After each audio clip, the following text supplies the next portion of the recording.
Hi hello guys, మళ్ళీ నేనైతే మరో న్యూ రెసిపీతో వచ్చేసాను. మా నాన్నమ్మ రెసిపీ, మా నాన్నమ్మ స్టైల్లో చేపల పులుసు పెడుతుంది. అండ్ చేపలను అయితే మంచిగా కడుక్కోవాలి. మంచిగా కడుక్కున్న తర్వాత పసుపు వేసుకోవాలి.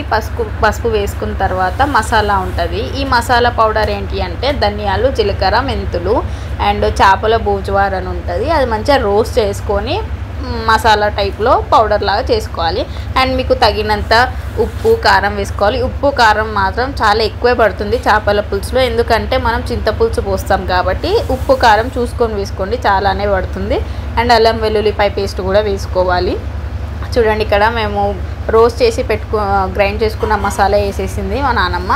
అండ్ ఇక్కడ చింతపండుని ఒక 200 గ్రామ్స్ చింతపండుని బాగా గుజ్జు తీసి పిండుకోవాలి. చేపల పులుసుకి చింతపండు పులుసే చాలా టేస్ట్ వస్తుంది. సో అది మాత్రం మంచిగా చూసుకోవాలి. చింతపండు రసాన్ని మంచిగా చిక్కగా కలుపుకోవాలన్నమాట, పోసుకోవాలి. ఇలా లాస్ట్కి అన్ని చేపలకి పట్టేలాగా కలుపుకున్న తర్వాత ఆయిల్ పెట్టేసి అందులో పెట్టేయడం పొయ్యి మీద. కర్రీ మాత్రం చాలా యమ్మీగా వచ్చింది.